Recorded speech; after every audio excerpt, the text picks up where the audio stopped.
আমাদের আজকের এই এক্সপ্লেনারে সবাইকে দারুণ একটা স্বাগত জানাচ্ছি। আজ আমরা এমন একটা টপিক নিয়ে কথা বলবো যেটা আক্ষরিক অর্থেই আমাদের প্রতিদিনের ডিজিটাল জীবনের ইঞ্জিন। মানে আমরা তো রোজই হাজারো অ্যাপ বা ওয়েবসাইট স্ক্রল করছি, তাই না? কিন্তু কখনো কি মনে প্রশ্ন জেগেছে, এই যে গ্লোবাল স্কেলের বিশাল সব অ্যাপ্লিকেশন, এগুলোর পেছনের মেকানিক্স আসলে কিভাবে কাজ করে? চলুন, একটা সিঙ্গল সার্ভার থেকে গ্লোবাল সিস্টেম হয়ে ওঠার পেছনের গল্পটা আজ একটু ভেঙে বোঝা যাক। শুরুতেই একটা খুব সাধারণ কিন্তু জরুরি প্রশ্ন দিয়ে শুরু করা যাক। এই যে ফেসবুক, ইউটিউব বা নেটফ্লিক্সের মতো প্ল্যাটফর্মগুলো, এরা কিভাবে একসাথে লক্ষ লক্ষ ইউজার সামলায়? আর সবচেয়ে আশ্চর্যের ব্যাপার হলো, এত বিশাল ট্রাফিকের পরও সিস্টেম কিন্তু ক্র্যাশ করছে না। এর পেছনের রহস্যটা কি? এই প্রশ্নের উত্তর খুঁজতেই আমাদের আজকের এই যাত্রা। আমরা দেখব কিভাবে একটা খুব সাধারণ একাকী সার্ভার ধীরে ধীরে বিবর্তিত হয়ে বিশ্বব্যাপী বিস্তৃত একটা পাওয়ার হাউসে পরিণত হয়। তো আমাদের আজকের আলোচনার রোডম্যাপটা একটু দেখে নেওয়া যাক। প্রথমে থাকছে সিস্টেম ডিজাইন ফাউন্ডেশন, এরপর স্কেলিং ও লোড ব্যালেন্সিং, তারপর মনোলিথ বনাম মাইক্রোসার্ভিস, সঠিক ডেটাবেস নির্বাচন, স্কেলের জন্য ডেটাবেস শার্ডিং এবং একদম শেষে ক্যাশিং ও সিডিএন পারফরমেন্স।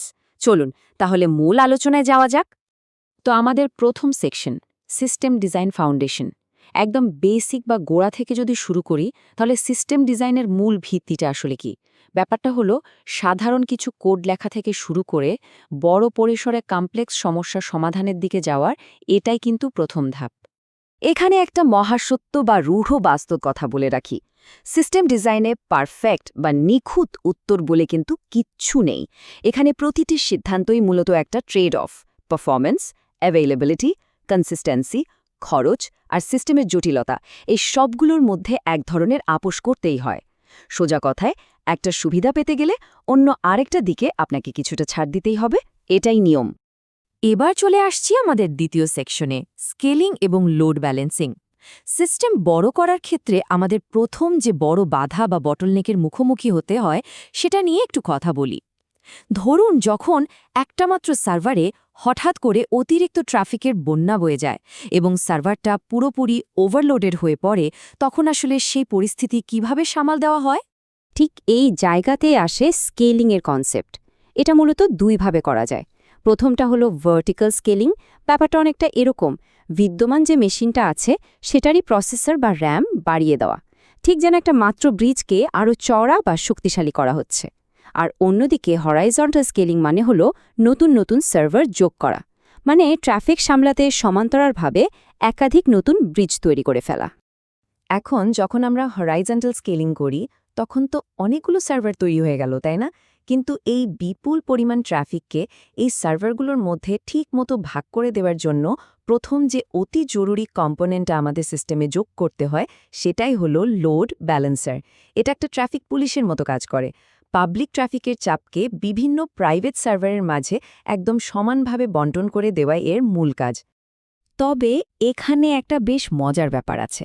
হরাইজন্টাল স্কেলিং যদি আমরা মসৃণভাবে কাজ করাতে চাই, তাহলে আর্কিটেকচারটিকে অবশ্যই স্টেটলেস হতে হবে। মানে কোনো নির্দিষ্ট সার্ভার আলাদা করে ইউজারের সেশন মনে রাখবে না। তো এটা করা হয় কিভাবে? সিম্পল, সেশন ডেটাকে একটা শেয়ার্ড স্টোরেজ লেয়ারে সরিয়ে নেওয়া হয়। এর ফলেই পুরো সিস্টেমটা স্টেটলেস এবং স্বাধীনভাবে কাজ করতে পারে। আমরা এবার চলে এসেছি ৩ নম্বর সেকশনে, মনোলিথ বনাম মাইক্রোসার্ভিস। সিস্টেমের বিবর্তনের পরবর্তী ধাপ এটা। একটা বিশাল মনোলিথিক কোড বেস যখন সাইজে অতিরিক্ত বড় হয়ে যায় আর এর রক্ষণাবেক্ষণ করা প্রায় অসম্ভব বা খুব জটিল হয়ে পড়ে, তখন সেই পরিস্থিতি থেকে উত্তরণের উপায় কি? এই দুয়ের পার্থক্যটা খুব ইন্টারেস্টিং। মনোলিথিক সিস্টেমে সবকিছু একসাথে একটা সিঙ্গল প্যাকেজের মতো শক্তভাবে যুক্ত থাকে। এর সমস্যা হলো, এটা স্কেল করা বেশ কঠিন, আর এটা একটা সিঙ্গল পয়েন্ট অফ ফেলিয়ার হতে পারে। মানে একটা জায়গায় সমস্যা হলে পুরো সিস্টেম বসে যেতে পারে। অন্যদিকে মাইক্রোসার্ভিস আর্কিটেকচারে আলাদা আলাদা ছোট ছোট সার্ভিস থাকে। বিভিন্ন টিম এই ভিন্ন ভিন্ন সার্ভিস নিয়ে স্বাধীনভাবে কাজ করতে পারে, যা পুরো সিস্টেমকে অনেক বেশি ফ্লেক্সিবল বা নমনীয় করে তোলে। আর সবচেয়ে দারুণ ব্যাপার হলো, এই মাইক্রোসার্ভিসগুলো নিজেদের মধ্যে সরাসরি এপিআই কলের বদলে পাবলিশার সাবস্ক্রাইবার বা পাবসাব মডেল ব্যবহার করে। এটা একটা ইভেন্ট ড্রিভেন আর্কিটেকচার, যেমন ধরুন ইউজার ক্রিয়েটেড ইভেন্টটা ফায়ার হলে সেটা স্বাধীনভাবে বিলিং আর নোটিফিকেশনকে ট্রিগার করবে। একই সাথে বাইরের ইউজার ট্রাফিক ম্যানেজ করতে এখানে একটা এপিআই গেটওয়ে ব্যবহার করা হয়, যার নির্দিষ্ট রিকোয়েস্টকে সঠিক সার্ভিসে রাউট করে। এর সবচেয়ে বড় সুবিধা কি জানেন? যদি কোনো একটা সার্ভিস কোনো কারণে স্লো হয়ে পড়ে, তবুও পুরো সিস্টেমটা ক্র্যাশ করবে না, অন্য সার্ভিসগুলো ঠিকই চলতে থাকবে। এবার আসুন ৪ নম্বর সেকশনে, সঠিক ডেটাবেস নির্বাচন। এতক্ষণ তো আমরা অ্যাপ্লিকেশন লেভেল বা লজিক নিয়ে বেশ কথাবার্তা বললাম। এবার আমরা সরাসরি ডেটা লেয়ারে ঢুকছি। যখন ট্রাফিক জ্যামিতিক হারে বাড়তে থাকে, তখন আমাদের ডেটা স্টোরেজ কিভাবে সে বিপুল চাপ সামাল দেয়, সেটাই এখন দেখার বিষয়। ডেটাবেস নির্বাচনের ক্ষেত্রে আমাদের মূলত দুটো প্রধান ক্যাটাগরির মাঝে যে কোনো একটাকে বেছে নিতে হয়। একদিকে রয়েছে সিকুয়েল বা রিলেশনাল ডেটাবেস, যার মূল শক্তি হল কঠোর কনসিস্টেন্সি আর স্ট্রাকচার্ড ডেটা। এটা ফিন্যান্সিয়াল সিস্টেমের জন্য একেবারে পারফেক্ট। আর অন্যদিকে রয়েছে নো সিকুয়েল। এর সবচেয়ে বড় সুবিধা হল অত্যন্ত কম ল্যাটেন্সি আর বিপুল পরিমাণ আনস্ট্রাকচার্ড ডেটা সামলানোর দুর্দান্ত ক্ষমতা। যারা অতি দ্রুত ডেটা প্রসেস করতে চান, তাদের জন্য এটা চমৎকার। ডেটাবেস নির্বাচনের ক্ষেত্রে চূড়ান্ত আপোষ বা ট্রেড অফটা খুব সুন্দরভাবে বোঝানো যায় ক্যাপ থিওরেম দিয়ে। এটা সিস্টেম ডিজাইনের একটা ক্লাসিক কনসেপ্ট। এটা প্রমাণ করে যে যখন কোনো ডিস্ট্রিবিউটেড নেটওয়ার্কে কোনো সমস্যা বা পার্টিশন হয়, তখন ডেটাবেসকে বাধ্য হয়ে কনসিস্টেন্সি অথবা অ্যাভেলেবিলিটি এই দুটোর মধ্যে যে কোনো একটাকে বেছে নিতে হয়।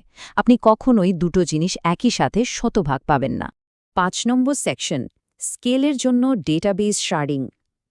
আচ্ছা, ধরুন আপনার ডেটাবেস অনেক বেশি অপটিমাইজ করা আছে, কিন্তু তারপরেও যখন সেটা তার ফিজিক্যাল রাইট থ্রুপুট বা সর্বোচ্চ স্টোরেজ লিমিট পার করে ফেলে, তখন কি করবেন? ঠিক সেখানেই খুব পাওয়ারফুল একটা কনসেপ্টের জন্ম হয়। আর সেই পাওয়ারফুল কনসেপ্টটাই হল ডেটাবেস শার্ডিং। বিশাল সাইজের একটা ডেটা সেটকে ছোট ছোট স্বাধীন টুকরোতে ভাগ করে ফেলার টেকনিককেই মূলত শার্ডিং বলা হয়। এই ছোট টুকরোগুলোকে বলে শার্ড। ভারী ডেটা নির্ভর কাজগুলোকে একাধিক সার্ভারের মধ্যে ছড়িয়ে দিয়ে হরাইজন্টাল স্কেলিং করার জন্য এটা একটা অপরিহার্য পদ্ধতি। এই ব্যাপারটা আসলে কিভাবে কাজ করে? শার্ডিংয়ের মাধ্যমে মূলত একটা সিঙ্গেল ডেটাবেসের ওপর থেকে অকল্পনীয় চাপ কমিয়ে আনা যায়। ট্রাফিককে একাধিক ডেটা সার্ভারের মধ্যে সুন্দরভাবে ভাগ করে সমান্তরালভাবে বা প্যারালেলি প্রসেস করা হয়। ফলে যেটা হয়, কোনো একটা সিঙ্গল সার্ভারে জ্যাম বেঁধে থাকে না, আর পুরো সিস্টেমের স্পিড অভাবনীয়ভাবে বেড়ে যায়। শার্ডিংয়ের কোর মেকানিজমটা বেশ ইন্টারেস্টিং। এখানে একটা সেন্ট্রাল অ্যাপ্লিকেশন মূলত একটা শার্ড কি ব্যবহার করে। এই শার্ড কিয়ের উপর ভিত্তি করে সিস্টেমে আসা ট্রাফিককে চারপাশের সঠিক ডেটাবেস সার্ভারে রাউট করে দেওয়া হয়। এর ফলে বিশাল ডেটাসেট থেকেও ঠিক যেই ডেটাটা দরকার, সেটা খুব দ্রুত আর নিখুঁতভাবে খুঁজে বের করা সম্ভব হয়। তবে হ্যাঁ, একটা ব্যাপার কিন্তু ভুললে চলবে না। এই যে এত দারুণ পারফরম্যান্স, এটা কিন্তু ফ্রিতে আসে না। শার্ডিং করলে সিস্টেমে বেশ কিছু অপারেশনাল জটিলতা আর ডেটা কনসিস্টেন্সির চ্যালেঞ্জ তৈরি হয়। বিশেষ করে ২ বা ততোধিক শার্ড মিলিয়ে যখন ক্রস শার্ড কোয়েরি করা হয়, সেটা বেশ ব্যয়বহুল। আর আপনি যদি ভুল শার্ড কি বেছে নেন, তাহলে দেখা যাবে একটা নির্দিষ্ট শার্ডেই সব ট্রাফিক চলে যাচ্ছে, যাকে বলে হটস্পট। এটা সামলানো বেশ মাথা ব্যথার কারণ হতে পারে। আমরা চলে এসেছি আমাদের একেবারে শেষ সেকশনে, ক্যাশিং এবং সিডিএন পারফরম্যান্স। এতক্ষণ তো স্কেলিং নিয়ে কথা হলো, এবার আসি স্পিডের কথায়। পারফরম্যান্স অপটিমাইজেশনের এই চূড়ান্ত লেয়ারে আমরা দেখব কিভাবে ডেটা ফেচ করার ল্যাটেন্সি বা দেরি হওয়া দূর করা যায় এবং গ্লোবাল ডেটা ডেলিভারি স্পিডকে রীতিমতো ম্যাজিকের মতো বাড়িয়ে তোলা যায়। ক্যাশিংয়ের একটা খুব জনপ্রিয় মেথড হল রিড থ্রু ক্যাশ। এটা খুব সুন্দরভাবে ধাপে ধাপে কাজ করে। বারবার মূল ডেটাবেসকে রিকোয়েস্ট পাঠিয়ে ক্লান্ত না করে এই ক্যাশ সিস্টেমটা ট্রাফিককে মাঝপথে ইন্টারসেপ্ট করে। ওয়েব সার্ভার প্রথমে রিকোয়েস্ট করা ডেটাটা ক্যাশে খোঁজে। যদি সেখানে না পায়, শুধুমাত্র তখনই সে মূল ডেটাবেস থেকে ডেটাটা এনে ক্যাশে সেভ করে রাখে এবং খুব দ্রুত সেটা ইউজারের কাছে পৌঁছে দেয়। তো ব্যাপারটা দাঁড়াচ্ছে, এই ক্যাশ হলো মূলত একটা টেম্পোরারি মেমোরি। এটা ওয়েব সার্ভার এবং প্রাইমারি ডেটাবেসের ঠিক মাঝখানে একটা আল্ট্রা ফাস্ট বাফার লেয়ার হিসেবে বসে থাকে। এর ফলে প্রাইমারি ডেটাবেসের ওপর থেকে অনেক লোড কমে যায় আর সিস্টেম থাকে একদম ফাস্ট আর স্টেবল। আর এই ব্যাকএন্ড ক্যাশিংয়ের পাশাপাশি পারফরমেন্সের আরেকজন সুপারহিরো আছে, সেটা হলো সিডিএন বা কন্টেন্ট ডেলিভারি নেটওয়ার্ক। এটা মূলত ওয়েব অ্যাপগুলোকে সুপারচার্জ করে দেয়। সিডিএন কি করে? ইমেজ, সিএসএস বা ভিডিওর মতো স্ট্যাটিক কন্টেন্টগুলোকে ভৌগোলিকভাবে ইউজারদের একদম কাছাকাছি থাকা এজ সার্ভারগুলোতে স্টোর করে রাখে। ফলে পৃথিবীর যে কোনো প্রান্ত থেকেই ইউজারের জন্য ডেটা লোড হয় একেবারে চোখের পলকে। আমরা আজকের এই এক্সপ্লেনারের একদম শেষ পর্যায়ে চলে এসেছি। এতক্ষণ ধরে আমরা যে আর্কিটেকচারাল প্যাটার্নগুলো দেখলাম, বাস্তব দুনিয়ার বড় বড় সিস্টেমে এগুলোরই একটা দারুণ সংমিশ্রণ দেখা যায়। লোড ব্যালেন্সিং, মাইক্রোসার্ভিস, শার্ডিং আর ক্যাশিং সব মিলেই তৈরি হয় একটা পারফেক্ট স্কেলেবল আর্কিটেকচার। কিন্তু একটা ইন্টারেস্টিং ব্যাপার ভেবে দেখুন, প্রযুক্তির এই যুগে ডেটা আর ইউজারের সংখ্যা যেভাবে অসীম গতিতে বাড়ছে, তাতে ভবিষ্যতের কোন ব্রেকিং পয়েন্টে গিয়ে আমাদের হয়তো সম্পূর্ণ নতুন কোনো স্কেলিং আর্কিটেকচার উদ্ভাবনে বাধ্য হতে হবে। কে জানে, হয়তো এখনই কেউ সেই নতুন সমাধানের কাজ শুরু করে দিয়েছে। এই কৌতূহলটা সবার ভাবনার জন্য রেখেই আজকের আলোচনা এখানেই শেষ করছি। সাথে থাকার জন্য অসংখ্য ধন্যবাদ।